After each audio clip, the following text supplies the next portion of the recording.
Olá, Igreja de Cristo, graça e paz. Estamos avançando. Hoje já estamos no nosso 6º encontro. Estamos estudando o Evangelho de João. E hoje nós já estamos avançando. E eu espero que você esteja nos acompanhando. Volte no canal e veja os encontros anteriores. Hoje é o encontro 6/17. E a fonte do nosso estudo é essa revista da editora Cristã Evangélica, que você pode ver aí por essa descrição, nesse link abaixo do slide, onde que você pode obter mais informações e até mesmo adquirir a revista. Aqui nós fazemos um resumão e na revista tem mais detalhes. Tem a revista do aluno, a revista do professor. Você pode escolher a que melhor se adapte a você.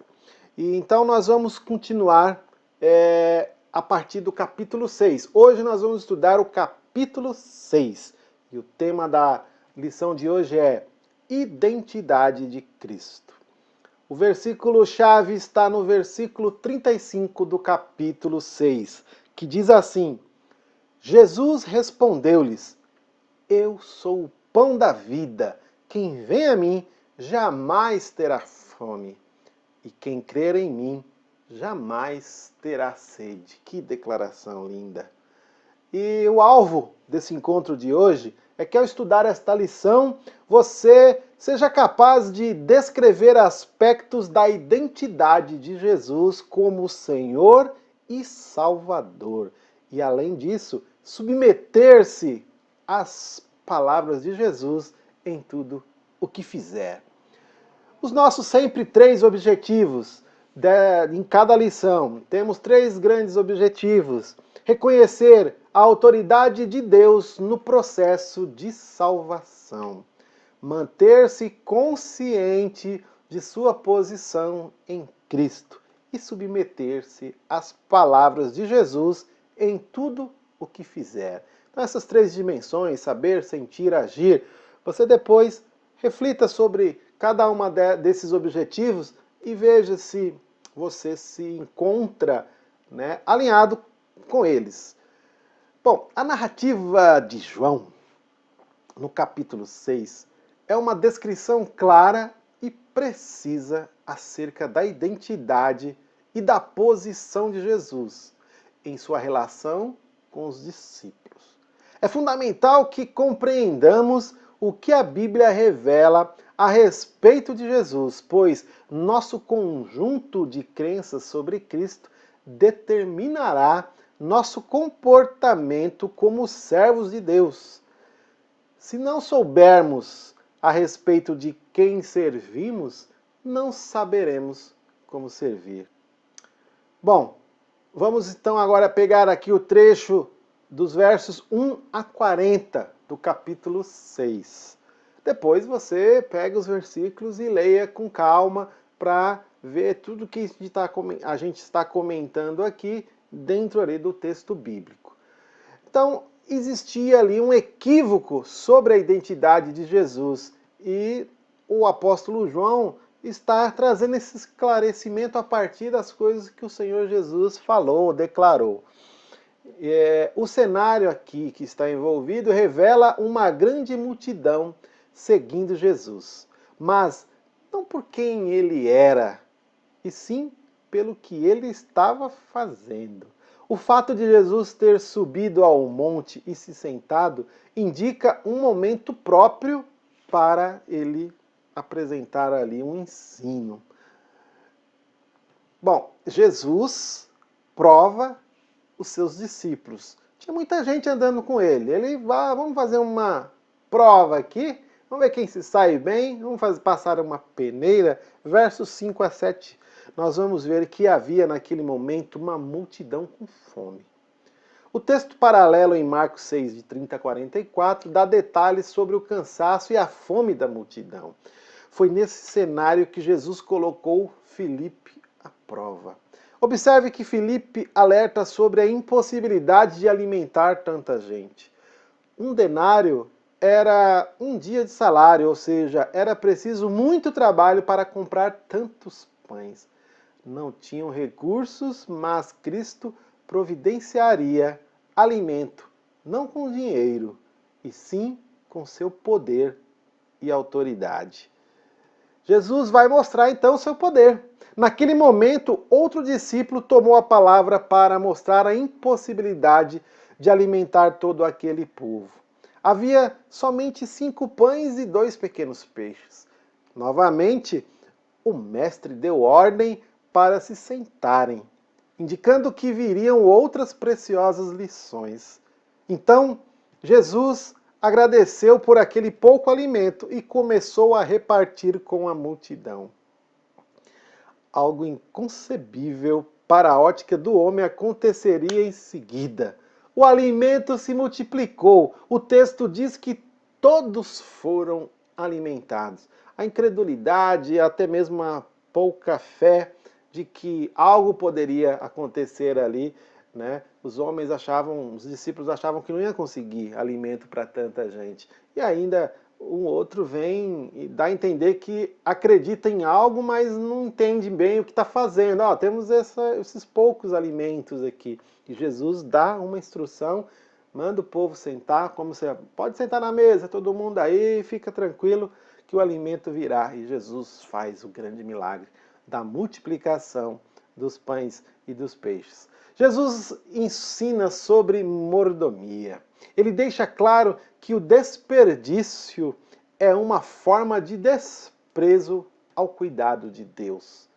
Antes, estavam todos desejando migalhas de alimento. Seria sensato que não desperdiçassem nada diante da fartura. Aquela refeição foi singular, pois terminou com mais comida do que começou. Jesus pede para que a gente seja bom dispenseiros, cuide bem daquilo que Deus nos dá. Quando você tem necessidade, você tem falta. Quando Deus te dá algo, você tem agora abundância. Então, por isso, não pode haver o desperdício.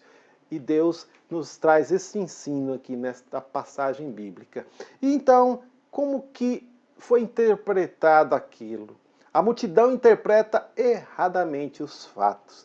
O povo reconheceu a autoridade de Jesus, mas não entendeu quem de fato ele era. Possivelmente, a referência é ao profeta de Deuteronômio 18, 15 a 18.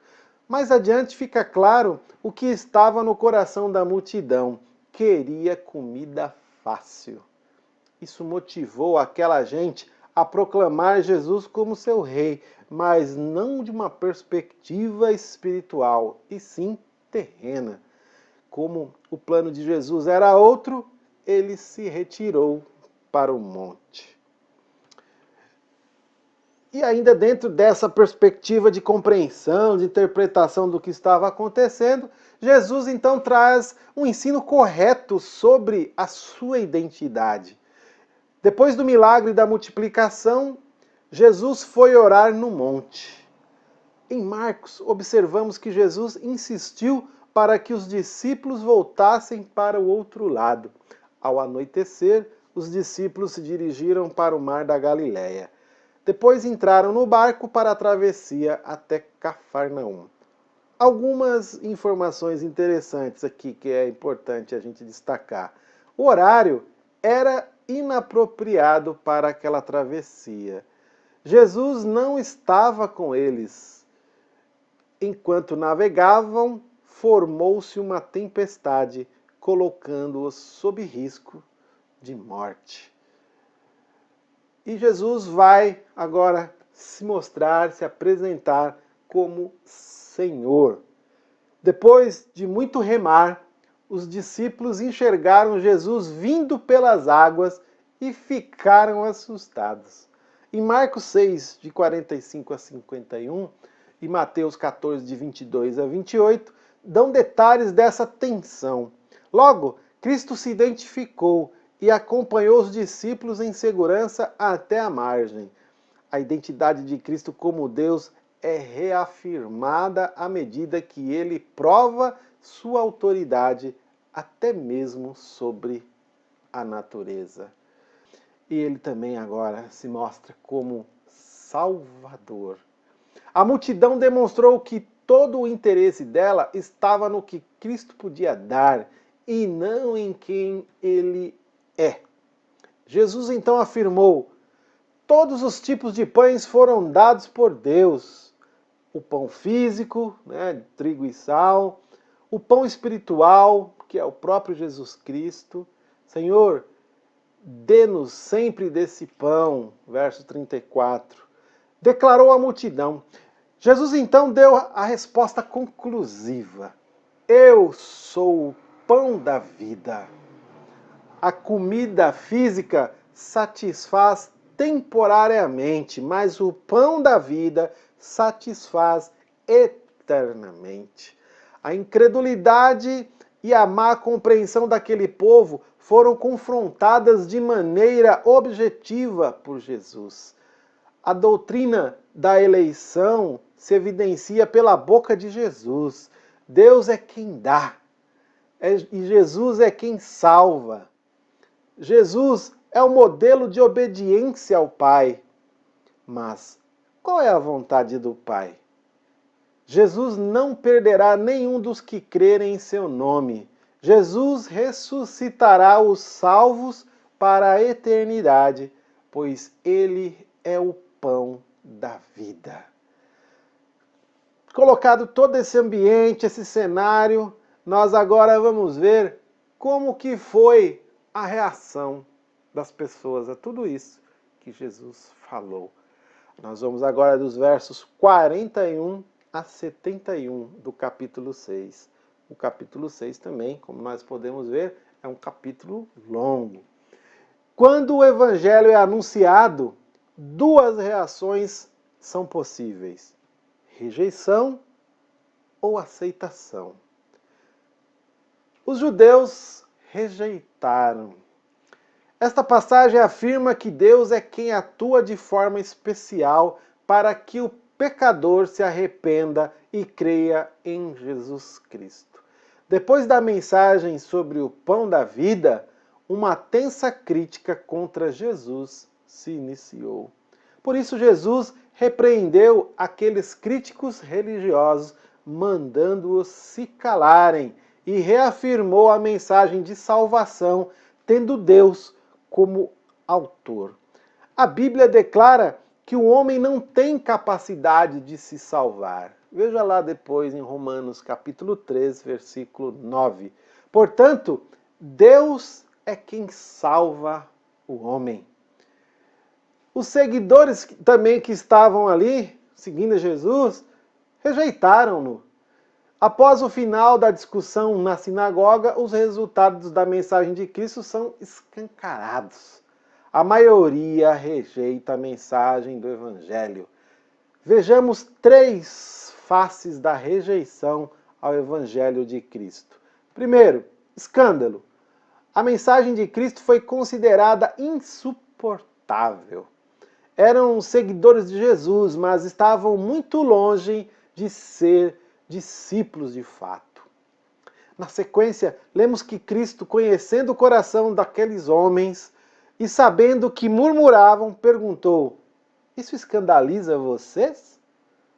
Se já estavam escandalizados até aquele ponto, o que dizer de coisas ainda maiores? Incredulidade é outra reação. Jesus apontou o caráter vivificador de sua palavra no verso 63. A maneira de nos alimentarmos de Cristo é receber com prazer as suas palavras. Mas observe que continuaram incrédulos. Essa mensagem de Jesus gerou uma dificuldade para eles crerem, enquanto outro ainda atrairia Jesus, a saber, Judas Iscariotes. Por essa razão, Jesus reafirmou a doutrina da eleição. Só crê em Jesus aquele que Deus atrair. Outra reação: abandono. Aqueles que eram meros seguidores decidiram abandonar Jesus. O que eles queriam, Jesus não daria. E o que Jesus ofereceu, eles não quiseram. Muitos dos seguidores na Galiléia, assim como os de Jerusalém, não foram aprovados no teste de Jesus. Na construção maior de João, agora faz mais sentido o texto de 1 João 2,19. Dá uma lidinha lá depois nessa passagem. Agora, os verdadeiros discípulos aceitaram aquela mensagem que Jesus trouxe. Nós estamos entre os versos 67 e 69. Só os discípulos íntimos ficaram depois dessa palavra, quando Jesus traz uma palavra dura, dizendo que ele é o pão da vida e que as pessoas estavam seguindo ele pelo pão que perece, o pão que endurece, o pão que acaba, e não por eles mesmos. Só os discípulos verdadeiros, íntimos de Jesus que ficaram. Então Jesus perguntou: será que vocês também querem se retirar? A construção no original, que contém a partícula não, sugere que Jesus está indicando o sentimento presente no coração dos discípulos, que talvez fosse de partir também. Talvez lá no fundo alguns deles pensaram: vou sair fora. Jesus percebeu isso e perguntou: vocês também não querem ir? Essa intenção ficaria mais clara se a tradução fosse: vocês querem ir embora, não é mesmo? Vocês estão a fim de ir embora, não estão? Pedro respondeu constrangido, mas reconheceu que só há um caminho. Depois incluiu os demais discípulos e escancarou a aceitação ao Evangelho de Cristo. E assim nós concluímos esse nosso encontro de hoje, né? Que nós vimos aqui o que hoje? Nós estudamos sobre a identidade, a autoridade e a mensagem de Jesus. Aprendemos que Jesus é Senhor sobre a natureza e sobre a salvação. Vimos também que a mensagem do Evangelho foi rejeitada pela maioria e aceita por uma minoria. Portanto, devemos nos render completamente ao senhorio de Jesus e jamais rejeitar a sua mensagem. Eu espero que você esteja sendo edificado nesse estudo. Nós já estamos no nosso 6º encontro. Você pode ler novamente esse texto do capítulo 6. Se você perdeu algum encontro anterior, volte lá nos nossos encontros anteriores. Nós estamos no encontro 6/17. Serão 17 encontros que eu espero que essa palavra fale ao seu coração. Fique na paz e que Deus te abençoe.